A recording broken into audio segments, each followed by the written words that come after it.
There are rainy afternoons when the world seems draped in a gray veil, slowing every movement, as if reality itself were questioning whether it truly exists.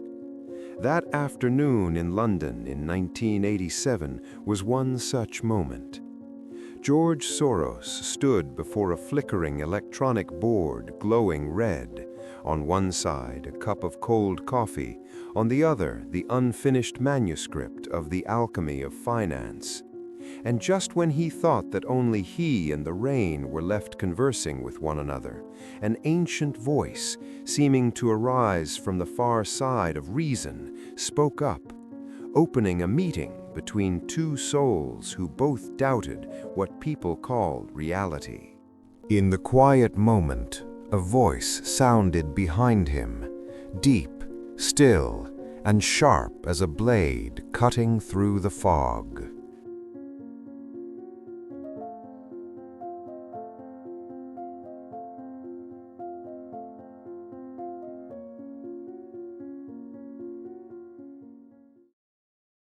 You call your book The Alchemy of Finance.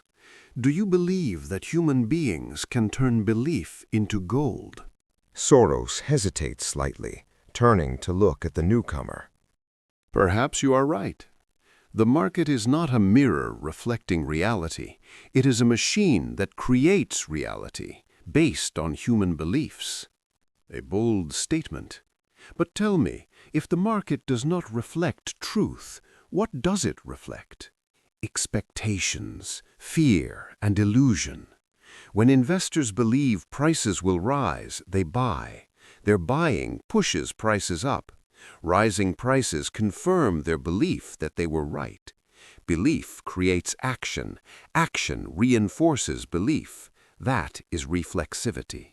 So, in your view, the market is a place where illusion validates itself. Exactly. It does not seek truth, it creates a temporary version of truth.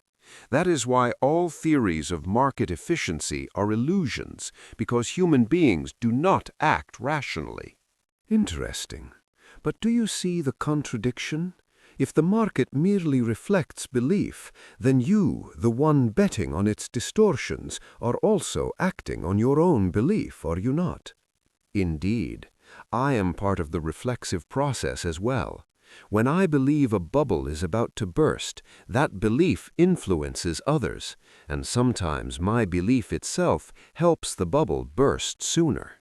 So, it could be said that you are not merely observing reality, you are intervening in it.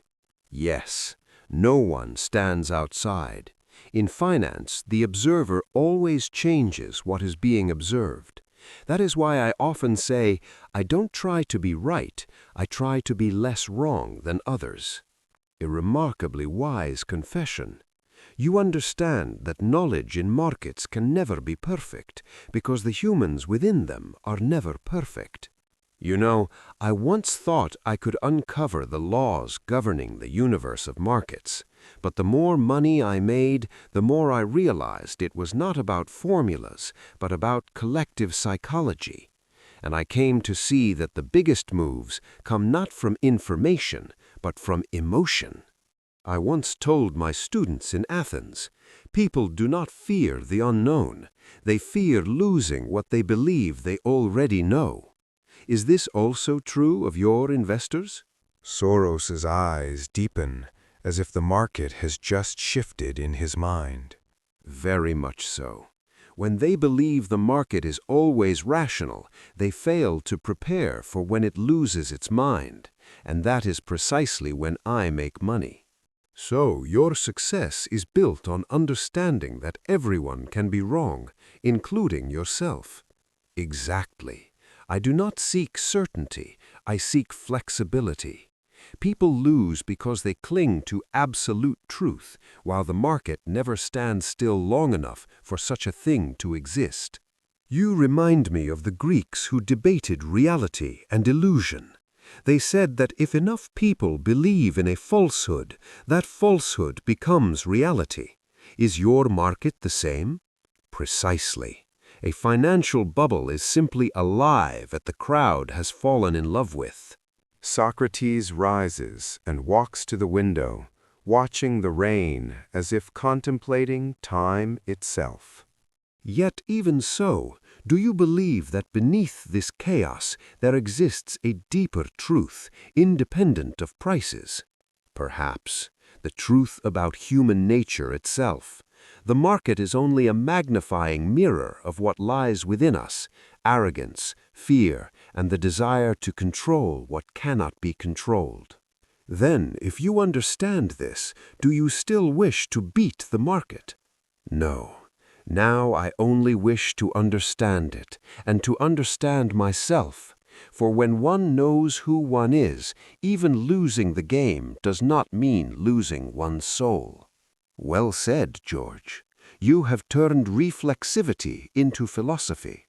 But remember, the highest reflexivity is not between man and market, but between a human being and his own soul. Perhaps that is the true alchemy I have been seeking all along. In the world of modern finance, Soros stands as a symbol of intellectual flexibility, someone willing to admit error in order to evolve. But in this dialogue, Socrates showed him, and all of us, the limits of human intelligence when confronting collective belief. For markets may reflect prices, but only philosophy reflects the soul. And perhaps passive investors are not passive because they are weak, but because they are humble enough to accept this truth. No one controls reality, but everyone can control their response to it.